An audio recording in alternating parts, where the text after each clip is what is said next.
تفسیر القرآن کا سبق سننے کا سلسلہ جاری ہے اور ہم سورہ آل عمران کی 184 نمبر آیت تک پڑھ چکے۔ انشاءاللہ العزیز آج 184 نمبر آیت سے ہم شروع کریں گے۔ پچھلے سبق میں کچھ معروضات رہ گئی تھی تو اس لیے یہ دو آیات جو ہیں ان کو پھر سے سبق میں شامل کیا گیا تاکہ ہم ذرا تھوڑا سا ان کو دوبارہ پڑھ لیں۔ اللہ رب العزت جل مجدہ الکریم ارشاد فرماتا ہے، اعوذ باللہ من الشیطان الرجیم، بسم اللہ الرحمن الرحیم، کل نفس ذائقۃ الموت وانما توفون اجورکم یوم القیامہ فمن زحزح عن النار وادخل الجنۃ فقد فاز وما الحیاۃ الدنیا الا متاع الغرور۔ یہ آیت نمبر 185 ہے۔ اللہ تعالیٰ ارشاد فرماتا ہے، کل نفس، ہر سانس لینے والی چیز، ذائقۃ الموت، اس کے لیے موت کا ذائقہ ہے، یعنی اسے موت کا ذائقہ ضرور بضرور چکھنا پڑے گا۔ تو اس سے ایک تو یہ چیز واضح ہو گئی کہ جو چیز سانس لیتی ہے اسے ایک دفعہ مرنا پڑے گا۔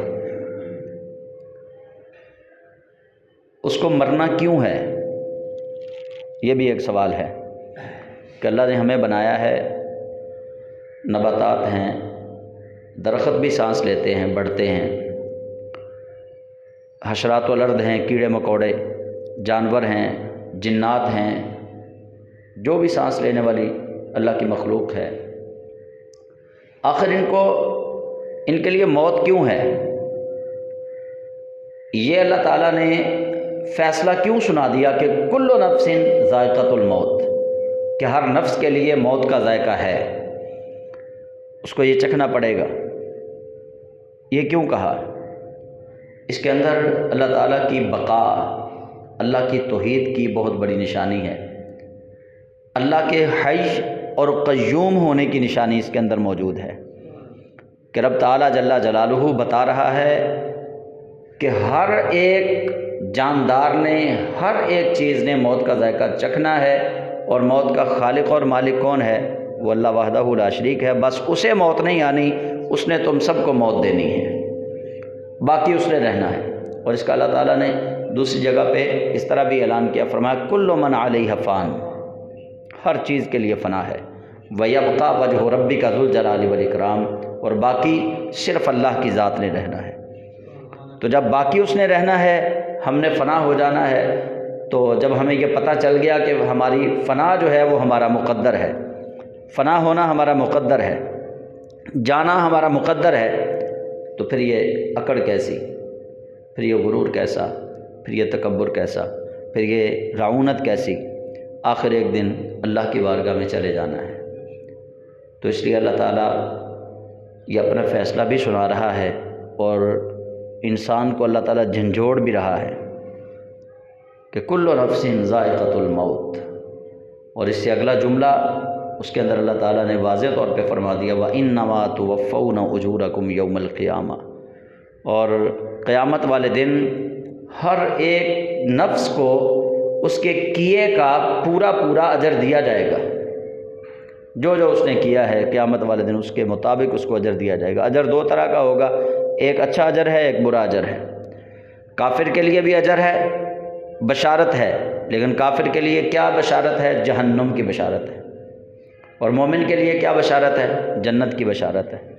اب یہ ہمارے اوپر ڈیپینڈ کرتا ہے کہ ہم کیسے اعمال لے کر اللہ کی بارگاہ میں جاتے ہیں، عمل کیسے ہونے چاہیے۔ قرآن کہتا ہے فَمَنْ زُحْزِحَ عَنِ النَّارِ وَأُدْخِلَ الْجَنَّةَ فَقَدْ فَازَ، بس جو بچ گیا جہنم سے اور داخل ہو گیا جنت میں، فقد فاز، بس تحقیق وہ کامیاب ہو گیا۔ بس یہی زندگی کا اصل نچوڑ ہے۔ بندہ مومن دنیا کے اندر اپنی زندگی گزارتا ہے اور اس کی زندگی اللہ اور اس کے رسول کے اطاعت اور فرما برداری میں اگر گزر گئی تو سمجھ لیں وہ جہنم سے بچ گیا اور جنت میں داخل ہو گیا۔ اصل بات ہے بھی یہی، ایمان پہ خاتمہ ہو تو سمجھ لیں جنت مل گئی، اگر ایمان پہ خاتمہ نہیں ہے تو پھر سمجھ لیں بندہ جنت سے محروم ہو گیا۔ اور ہمارے ہاں جعلی صوفیاء نے، جعلی درویشوں نے، جعلی پیروں نے، انہوں نے لوگوں کے ذہنوں میں ایسا ایک معاملہ پیدا کر دیا، ایسا ایک گمبھیر مسئلہ پیدا کر دیا ہے، وہ انہیں جی نہیں جہنم سے کیوں ڈرنا ہے، جنت کی طلب کیسی بھائی، جہنم سے نہیں ڈرنا۔ او میرے بھائیو، جہنم اتنی ڈراؤنی چیز ہے کہ رسول خدا سرور انبیاء صلی اللہ علیہ وسلم جہنم سے پناہ مانگتے رہے۔ دراصل جنت اور جہنم دونوں وسیلہ ہیں، جہنم بھی اللہ سے ملانے کا وسیلہ ہے۔ بتایا گیا ہے نا، جہنم میں کیڑے مکوڑے ہوں گے، جہنم میں پیپ ہوگی، جہنم میں یہ عذاب ہوگا، یہ عذاب ہوگا، یہ عذاب ہوگا جہنم میں۔ تو بندہ مومن جب جہنم سے ڈرتا ہے، عذاب سے، تو وہ اللہ کی طرف رجوع کرتا ہے۔ گویا جہنم بندے کو اللہ سے ملانے والی چیز ہے۔ جہنم تو ڈرا رہی ہے، ڈرانے کے لیے ہے کہ مجھ سے ڈرو، اللہ کے ساتھ لو لگا لو، جب تم اللہ سے لو لگاؤ گے پھر میں تمہارا کوئی نقصان نہیں کروں گی۔ مجھے اللہ نے بنایا ہے عذاب والی جگہ، مجھے اللہ نے بنایا ہے عقوبت خانہ، مجھے اللہ نے بنایا ہے مصیبت خانہ، اذیت میرے اندر اللہ نے رکھی ہے، لعنت میرے اندر اللہ نے رکھی ہے، سارا کچھ اللہ نے میرے اندر جمع کر کے رکھ دیا ہے۔ لیکن اگر تمہارا تعلق اللہ سے بن گیا نا، رسول اکرم سے بن گیا، پھر میں تمہیں کچھ نہیں کہوں گی، پھر میں تمہارا کچھ نہیں بگاڑ سکتی۔ رسول خدا صلی اللہ علیہ وسلم نے تعلیم امت کے لیے کہ میری امت کو پتہ چلے کہ جہنم کتنی ہولناک چیز ہے، اللہ کے حبیب علیہ السلام اللہ تعالیٰ سے دعا مانگتے تھے، مولا مجھے جہنم کے عذاب سے بچا، یا اللہ جہنم کے عذاب سے بچا، موت کے فتنے سے بچا، زندگی کے فتنے سے بچا، یا اللہ مجھے مسیح دجال کے فتنے سے اپنی پناہ عطا فرما۔ یہ نبی کریم صلی اللہ علیہ وسلم کی دعائیں ہیں۔ اور حضور یہ بھی دعا کر، حالانکہ آپ معصوم عن الخطا تھے، نبی علیہ السلام روز یہ دعا کرتے تھے، یا اللہ مجھے گناہوں سے اتنا دور رکھ جتنا تو نے مشرق کو مغرب سے دور رکھا ہے، اتنا دور رکھ مجھے گناہوں سے۔ گویا نبی کریم صلی اللہ علیہ وسلم امت کے لیے یہ دعا مانگتے تھے کہ امت کو پتہ چلے دعا مانگنی کیسے ہے اللہ تعالیٰ سے۔ اور نبی کریم صلی اللہ علیہ وسلم اللہ تعالیٰ سے دوزخ کے عذاب سے پناہ مانگتے تھے۔ یا آپ مانگتے ہیں نا دعا، ربنا آتنا فی الدنیا حسنہ وفی الآخرۃ حسنہ وقنا عذاب النار۔ ہاں جی، جہنم کے عذاب سے، وقنا، اور تو بچا ہمیں عذاب النار، آگ کے عذاب سے، جہنم کے عذاب سے۔ یہ تو رسول اللہ صلی اللہ علیہ وسلم دعا مانگتے تھے۔ صحابہ فرماتے ہیں نبی کریم صلی اللہ علیہ وسلم جب قرآن کی تلاوت کرتے، نماز پڑھاتے ہوئے بھی آپ کا معمول تھا، اور نماز کے علاوہ جب آپ تلاوت قرآن پاک کرتے، جہاں کہیں عذاب والی آیت آ جاتی آپ اللہ سے عذاب کے لیے پناہ مانگتے، اور جہاں رحمت والی آیت آ جاتی، جنت والی آیت آ جاتی، خوشخبری والی آیت آ جاتی، اللہ کے حبیب علیہ السلام اللہ تعالیٰ سے رحمت کا سوال کرتے۔ جب اللہ کے محبوب کریم علیہ السلام وہ دوزخ سے بچنے کا سوال کریں اور جنت کے طلب کا سوال کریں، تو امتی جناب کہتے ہیں نہیں جی ہمیں جنت نہیں چاہیے۔ بھائی جنت جو ہے بیسیکلی وہ اللہ کے دیدار کی جگہ ہے، اللہ کے دیدار کا وسیلہ ہے جنت، وہاں جنتیوں کو اللہ کا دیدار کروایا جائے گا۔ تو آپ کیوں نہیں وہ چیز مانگتے جو رسول خدا صلی اللہ علیہ وسلم نے مانگی ہے؟ ہماری تو یہ دعا ہے کہ اللہ کریم ہمیں اپنے محبوب کے جلووں والی جنت عطا فرمائے، کہ وہاں حضور کی زیارت ہوگی، حضور کے صحابہ کی زیارت ہوگی، حضور کی آل کی زیارت ہوگی، اور سب سے بڑھ کے اللہ کا دیدار ہوگا جنتیوں کو۔ تو اس لیے جہنم سے پناہ مانگنا یہ بھی رسول خدا کی سنت، اور جنت کا سوال کرنا یہ بھی اللہ کے حبیب علیہ السلام کی سنت ہے۔ اور اللہ تعالیٰ فرماتا ہے وَمَا الْحَيَاةُ الدُّنْيَا إِلَّا مَتَاعُ الْغُرُورِ، اور دنیا کی زندگی یہ کیا ہے؟ یہ محض ایک دھوکہ ہے۔ حضور سرور کونین اپنے صحابہ کو فرماتے تھے کن فی الدنیا کأنک غریب او عابر سبیل، فرمایا دنیا کے اندر یوں زندگی گزارو جیسے ایک پردیسی گزارتا ہے، ایک فقیر کی طرح، یا ایک سڑک پار کرنے والا مسافر، بس اتنی سی زندگی ہے۔ اور نبی کریم صلی اللہ علیہ وسلم نے تو صحابہ کو یہ مثال دی آپ نے فرمایا اگر دنیا کی قدر و قیمت اللہ کی بارگاہ میں ایک مچھر کے پر کے برابر بھی ہوتی نا، دنیا اگر اللہ کو اتنی بھی محبوب ہوتی، مچھر کا پر کتنا ہوتا ہے چھوٹا سا، اللہ کو اگر اتنا بھی پیار ہوتا دنیا سے تو نبی علیہ السلام فرماتے ہیں رب کسی کافر کو پھر رزق نہ دیتا۔ یہ بات بڑی بہت وزنی بات ہے، پھر کسی کافر کو رزق نہ دیتا، کیوں کہ اللہ کو محبت جو تھی تو اللہ اپنی محبت والی چیز کافروں کو تو نہیں نہ دیتا۔ اس لیے حضور فرماتے اگر اللہ کو مچھر کے پر کے برابر بھی دنیا سے محبت ہوتی، رب یہ رزق کبھی اپنے دشمنوں کو نہ دیتا، کافروں کو یہ رزق نہ دیتا۔ کافروں کو اسی لیے تو اللہ زیادہ رزق دے رہا ہے، رب کی بارگاہ میں اس دنیا کی قدر ہے ہی کوئی نہیں، اسی لیے ان پہ لٹا رہا ہے لے لو، اسی لیے کافروں کو زیادہ رزق اللہ دے رہا ہے۔ اللہ کی بارگاہ میں اس کی مچھر کے پر کے برابر بھی حیثیت نہیں ہے۔ یہ دنیا جس کے لیے ہم مرے جا رہے ہیں، یہ پلاٹ بھی میرا ہو جائے، وہ پلاٹ بھی میرا ہو جائے، یہ گاڑی بھی میرے پاس ہو، وہ گاڑی میرے پاس ہو، یہ حسرتیں ہیں نا ہماری، ہزاروں خواہشیں ایسی کہ ہر خواہش پہ دم نکلے، بہت نکلے میرے ارمان مگر پھر بھی کم نکلے۔ کتنے کا ارمان ہوں گے، نہیں پورے ہو سکتے۔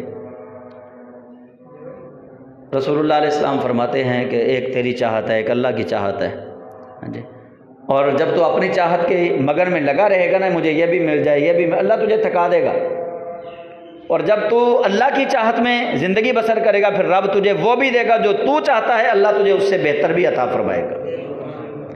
اور نبی کریم علیہ السلام نے اتنا پیارا جملہ دے کے اپنی امت کو اس بات کو سمجھا دیا۔ حضور فرماتے ہیں کہ ابن آدم کا پیٹ دنیا کے مال و دولت سے نہیں بھر سکتا، اس کا پیٹ بس قبر کی مٹی ہی بھر سکتی ہے،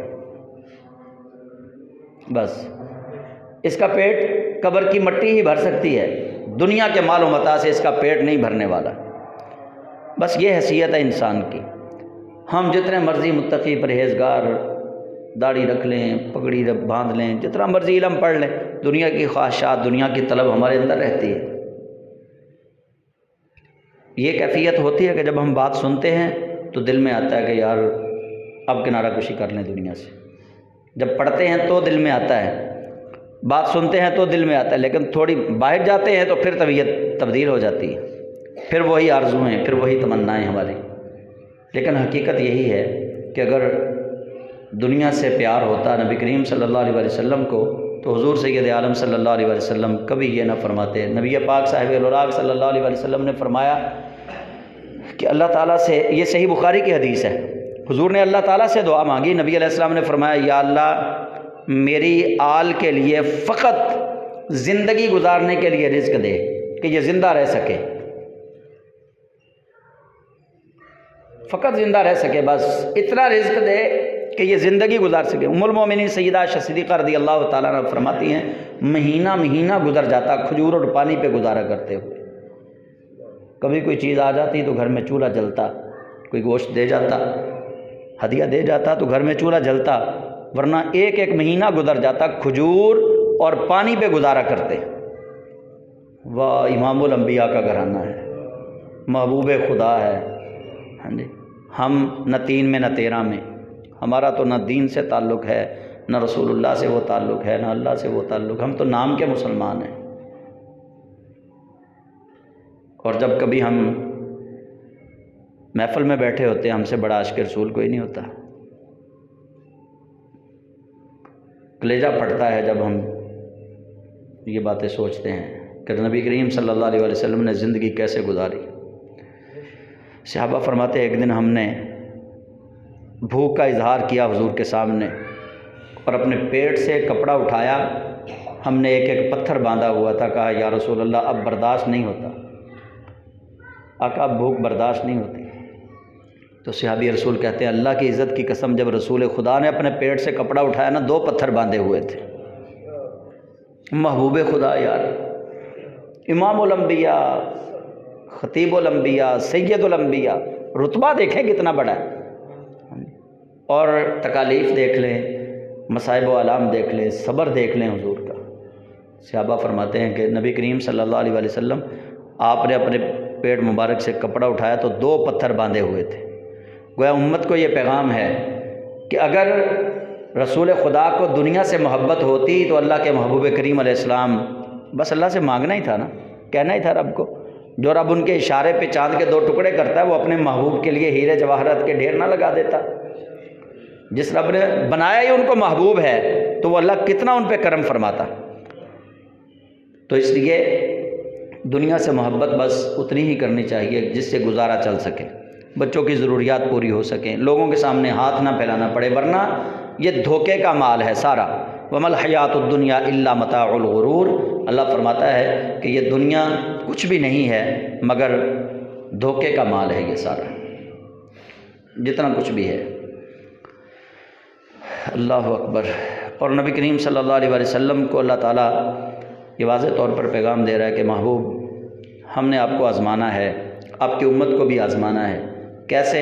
لَتُبْلَوُنَّ فِي أَمْوَالِكُمْ وَأَنفُسِكُمْ، البتہ ضرور تمہیں آزمانا ہے، اللہ نے ضرور تمہاری آزمائش ہوگی، مال کی اور تمہاری جانوں کی، تمہارے مال کے بارے میں اور تمہاری جانوں کے بارے میں۔ یہ 2 ہی چیزیں ہیں جو انسان کو سب سے زیادہ محبوب ہوتی ہیں۔ ایک انسان کو مال سے بڑی محبت ہے، دوسرا اپنی جان سے بڑی محبت ہے۔ جان سے تو اتنی محبت ہوتی ہے انسان کو، جب حضرت سیدنا عمر فاروق رضی اللہ تعالیٰ عنہ وہ مسلمان ہوئے تو نبی علیہ السلام نے ان سے پوچھا، فرمایا کہ مجھ سے کتنی محبت کرتے ہو؟ انہوں نے کہا یا رسول اللہ اپنے والدین سے زیادہ آپ سے محبت ہے، بیوی بچوں سے زیادہ آپ سے محبت ہے، بہن بھائیوں سے زیادہ آپ سے محبت ہے، سارے رشتہ داروں سے زیادہ مجھے آپ سے محبت ہے۔ تو نبی علیہ السلام نے فرمایا اپنی جان سے زیادہ نہیں یا رسول اللہ، اپنی جان سے زیادہ نہیں، اپنی جان مجھے پیاری ہے۔ یہ حضرت عمر نے کہا جب اسلام قبول کیا تھوڑے دن کے بعد۔ نبی کریم علیہ السلام نے فرمایا ابھی تیرا ایمان مکمل نہیں ہوا، ابھی تیرا ایمان مکمل نہیں ہوا۔ پھر انہوں نے کہا یا رسول اللہ آج کے بعد مجھے آپ میری جان سے بھی زیادہ محبوب ہیں کہ مجھے اگر آپ کے لیے اپنی جان قربان کرنی پڑی تو میں کر دوں گا۔ نبی علیہ السلام نے فرمایا اب تیرا ایمان مکمل ہوا ہے، نہ جب تک کٹ مروں خواجہ بطحا کی حرمت پر، خدا شاہد ہے کامل میرا ایمان ہو نہیں سکتا۔ رسول خدا صلی اللہ علیہ وسلم آپ پر اپنی جان کو قربان کرنا۔ تو یہ جان کیا ہے؟ یہ جان تو دے دی ہوئی اسی کی ہے، حق تو یہ ہے کہ حق ادا نہ ہوا۔ ہم تو 2 سجدے کر لیں تو اللہ تعالیٰ سے گلہ کرنا شروع کر دیتے ہیں کہ یا اللہ نمازیں تو پڑھتے ہیں پھر بھی پتہ نہیں گھر کے اندر کیوں بے برکتی ہے، پتہ نہیں پھر بھی کاروبار کیوں نہیں چلتا۔ ہم تو وہ سنائی شروع کر دیتے ہیں لوگوں کو، یار میں تو 5 وقت کی نماز بھی پڑھتا ہوں پھر بھی پتہ نہیں کیا مسئلہ ہے، ہاں جی بچے بات نہیں مانتے پھر بھی پتہ نہیں کیا مسئلہ، مال کے اندر بڑی بے برکتی ہے اور گھر کے اندر پیسے جو ہے وہ جمع نہیں ہوتے۔ ہم تو 2 سجدے کر کے مالک کے آگے ناشکرے بن جاتے ہیں، اور اس مالک کو تو دیکھیے کہ وہ کتنا نواز رہا ہے۔ کبھی اس نے بھی کہا ہے کہ میں نے تجھے اتنا دیا ہے؟ اللہ نے تو کبھی نہیں پوچھا ہم سے، حساب نہیں لیا اللہ نے۔ حساب لینا ہے رب نے، لیکن کب لینا ہے؟ یوم حساب کو، ٹھیک ہے نا، قیامت والے دن۔ یہ دنیا دارالعمل ہے، اور مولا علی کرم اللہ تعالی وجہ الکریم فرماتے ہیں دنیا کے بیٹے نہ بنو، آخرت کے بیٹے بنو۔ دنیا تو تمہیں محض ایک دھوکے میں ڈالے گی، ایک فریب کے اندر مبتلا کرے گی۔ دنیا کی رعنائی، دنیا کی رنگت، دنیا کی زیبائش و آرائش دیکھ کے انسان اس کی طرف مائل ضرور ہوتا ہے، لیکن انسان کو سوچنا کیا چاہیے؟ سوچنا یہ چاہیے کہ یہ دنیا اتنی خوبصورت ہے، اتنی خوبصورت ہے، اس کو بنانے والا کتنا خوبصورت ہوگا، جس نے اس دنیا کو بنایا وہ کتنا خوبصورت ہوگا۔ دنیا کی خوبصورتی دیکھ کے ہمارے دل کے اندر وسواس آنا شروع ہو جاتے ہیں، ہم دنیا کی طرف مائل ہوتے ہیں، دنیا سے محبت کرتے ہیں، دنیاوی تعلقات سے محبت کرتے ہیں۔ جب دنیا کے اندر یہ خوبصورتی اس قدر ہے کہ ایک انسان کو گمراہ کر دیتی ہے، راہ راست سے بھٹکا دیتی ہے، جب دنیا کی خوبصورتی اس قدر مائل کرنے والی چیز ہے تو جس نے یہ خوبصورتی بنائی ہے وہ خود کتنا خوبصورت ہوگا۔ کیونکہ نبی علیہ السلام نے فرمایا نا اللہ جمیل و یحب الجمال، اللہ خوبصورت ہے، خوبصورتی پسند فرماتا ہے۔ تو اللہ تعالیٰ نے آزمانا ضرور ہے، کس کے ذریعے؟ مال کے ذریعے اور جانوں کے ذریعے۔ مال کے ذریعے کیسے آزمائے گا؟ کبھی مال دے کے آزمائے گا، کبھی مال نہ دے کے آزمائے گا، یعنی کبھی امیر بنا دے گا تمہیں اور راتوں رات کروڑ پتی، یہ بھی آزمائش ہے۔ بندہ جب مانگتا ہے نا کہتا ہے یا اللہ اگر میرے پاس ہوتے نا پیسے تو میں بھی تیرے راستے میں خرچ کرتا، اگر میرے پاس ہوتے نا میں بھی اللہ کے راستے میں ایسے ہی خرچ کرتا، لیکن اللہ جب دے دیتا ہے پھر رب تعالیٰ اپنے بندے کو دے کے آزماتا ہے کہ اب پہلے یہ مانگ رہا تھا، اب میں نے اس کو دیے ہیں، اب دیکھتے ہیں کہ یہ میرے راستے میں خرچ کرتا ہے یا نہیں کرتا۔ یہ ہے لَتُبْلَوُنَّ فِي أَمْوَالِكُمْ کہ اللہ تمہیں آزمائے گا تمہارے مالوں کے بارے میں کہ تمہیں جو مال دیا ہے اس پہ کیا کرتے ہو، تم ناشکری کرتے ہو یا شکریہ ادا کرتے ہو۔ دوسرا اللہ کیسے آزمائے گا؟ نہ دے کے، اللہ غربت میں رکھے گا، غربت میں رکھ کے اللہ تعالیٰ آزمائے گا۔ تو اللہ کریم فرماتا ہے کہ رب تمہیں آزمائے گا، کیونکہ اللہ کریم نے وہاں صحابہ کو آزمایا تھا غزوہ احد میں، ان کے مالوں کے ذریعے بھی اور ان کی جانوں کے ذریعے بھی، کہ ان سے اللہ کریم نے جانیں مانگی تو صحابہ نے اپنی جانیں بھی پیش کی، اپنے بیٹوں کی جانیں بھی پیش کی غزوہ احد کے اندر۔ تو کسی نے یہ نہیں کہا، جو صحابہ تھے وہاں، منافقین تو ویسے ہی سائڈ پہ ہٹ گئے، پہلے بھاگ گئے، دور ہو گئے۔ صحابہ جو تھے ان میں سے کسی ایک نے نہیں کہا کہ ہم نہتے مارے گئے، ہم تو ایسے ہی مارے گئے۔ کوئی ایک صحابی ایسا نہیں جس کو گلا ہو اپنے مرنے پہ، شہید ہونے پہ، یا اپنے کسی بیٹے کے شہید ہونے پہ، یا اپنے کسی باپ کے شہید ہونے پہ، کسی کو کوئی گلا نہیں، کیونکہ اللہ کریم جل جلالہ نے انہیں آزمایا تھا۔ اللہ نے آزمایا کیسے؟ رب فرماتا ہے لَتُبْلَوُنَّ فِي أَمْوَالِكُمْ وَأَنفُسِكُمْ، رب تعالیٰ تمہیں مالوں کے ذریعے اور تمہاری جانوں کے ذریعے آزمائے گا۔ اور پھر کفار مشرکین جو تھے وہ نبی کریم صلی اللہ علیہ وسلم کو طرح طرح کی اذیتیں دیتے تھے۔ مکہ مکرمہ میں بھی انہوں نے اذیتیں دیں اور مدینہ منورہ میں بھی اذیتیں دیں انہوں نے۔ تو اللہ کریم فرماتا ہے وَلَا تَسْمَعُنَّ مِنَ الَّذِينَ أُوتُوا الْكِتَابَ مِن قَبْلِكُمْ وَمِنَ الَّذِينَ أَشْرَكُوا أَذًى كَثِيرًا، اے محبوب، اور آپ کو سننی پڑیں گی مشرکین کی اذیت والی بہت ساری باتیں۔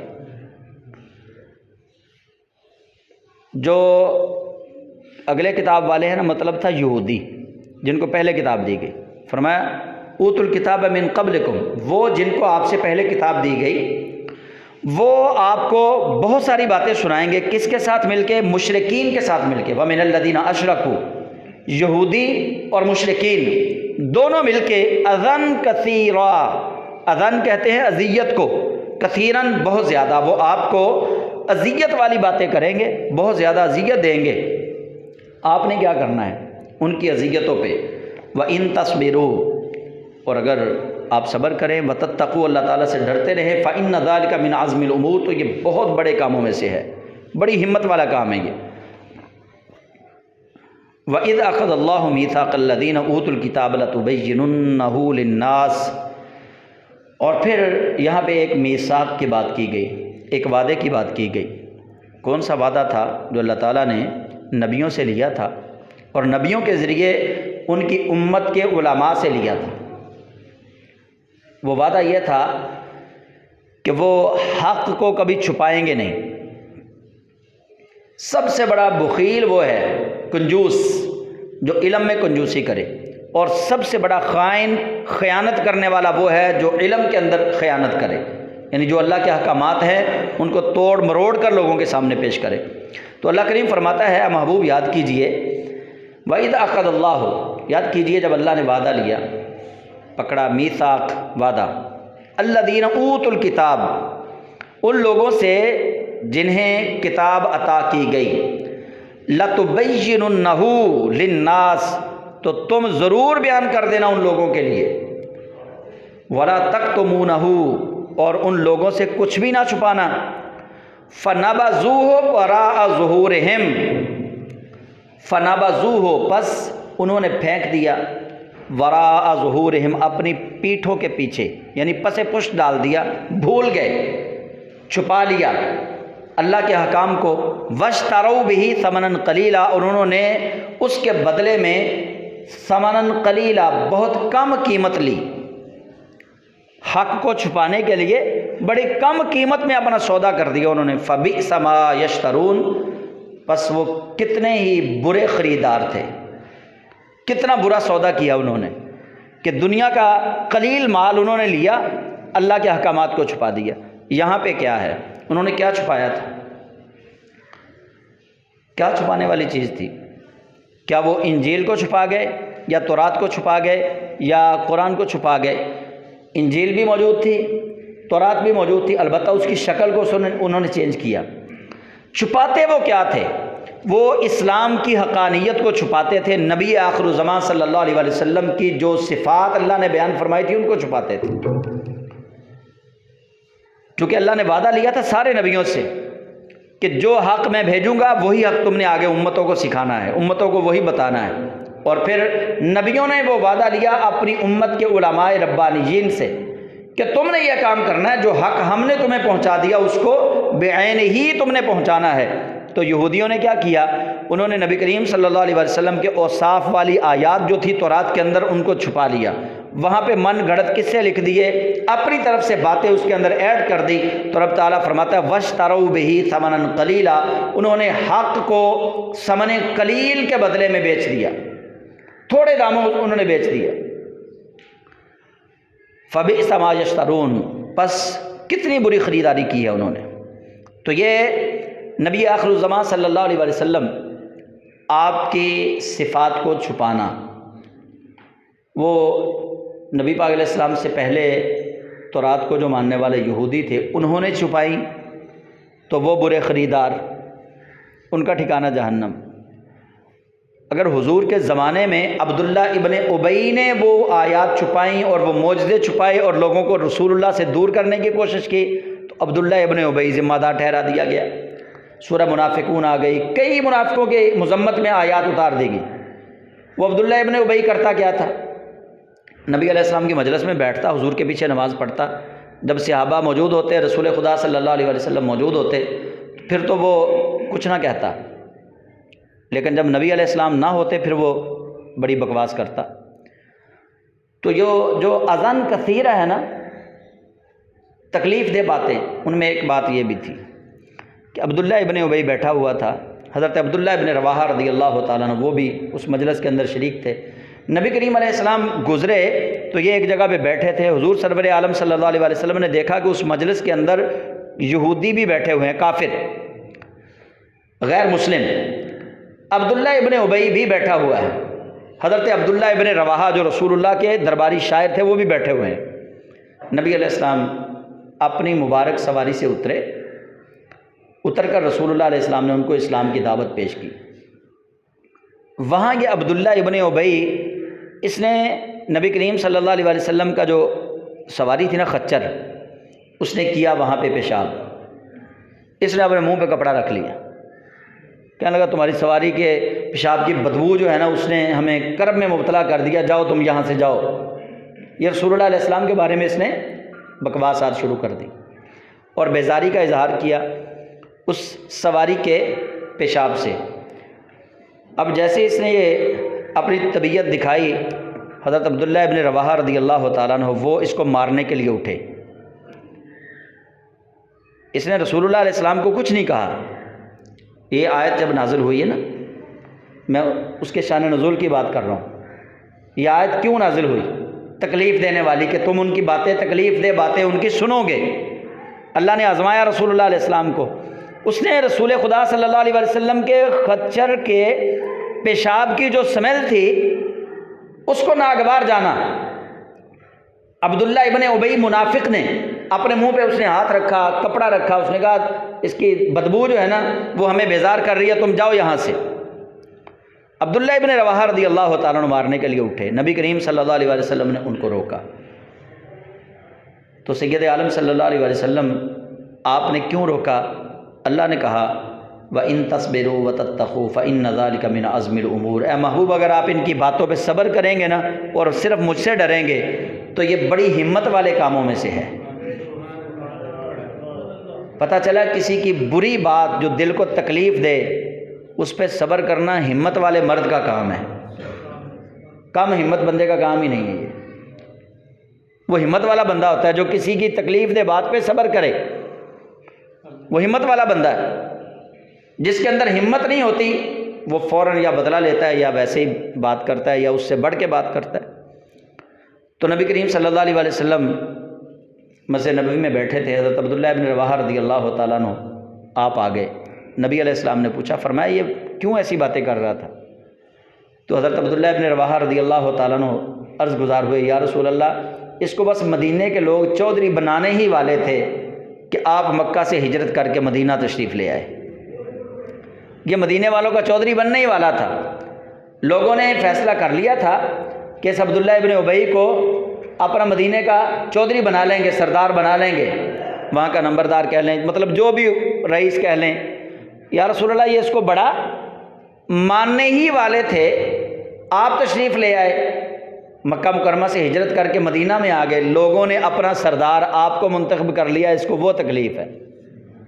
اب یہ اس تکلیف کا اظہار کیسے کرتا ہے؟ وہ نبی علیہ السلام پر ایمان بھی لے آیا بظاہر، حضور کے ہاتھ بھی چومتا تھا بظاہر، نبی علیہ السلام کے پیچھے نمازیں بھی پڑھتا تھا بظاہر، حضور جب بیٹھے ہوتے تو بڑا عاشق رسول بنتا تھا سامنے، لیکن جیسے ہی رسول خدا صلی اللہ علیہ وسلم گھر تشریف لے جاتے تو صحابہ کو ورغلاتا، کہتا لو اس کو تو یہ نہیں پتہ حجرے میں بیٹھ کے کہ میں ادھر بیٹھا ہوں، میں اس کا دشمن ہوں، اس کو تو دیوار کے پیچھے کا بھی نہیں پتہ کہ ادھر کیا ہو رہا ہے، میں اس کا دشمن ہوں، اور یہ آ کے بیٹھتا ہے، میں اس سے سلام بھی لیتا ہوں، باتیں بھی کرتا ہوں، اس کو یہی پہچان نہیں ہے۔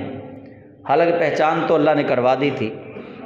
وہ اللہ جو وحی کے ذریعے اپنے محبوب کو منافقین کے نام بتا سکتا ہے، وہ اس کا بھی اسی وقت اللہ تعالیٰ بتا سکتا تھا کہ اس کو بھی ظاہر کر دیں، لیکن ہر کام کا ایک وقت ہوتا ہے، ہر کام نے اپنے وقت پہ جا کے پورا ہونا ہوتا ہے، تو اللہ کریم نے اس وقت مقررہ پہ لوگوں کو دکھانا تھا، اس لیے اللہ تعالیٰ نے حضور اکرم صلی اللہ علیہ وسلم کو روکے رکھا، کیونکہ اللہ کے حکم کے بغیر، اللہ کے اذن کے بغیر رب کے نبی جو ہیں وہ کوئی کام نہیں کرتے، تو اللہ تعالیٰ نے نبی کریم صلی اللہ علیہ وسلم کو روکا۔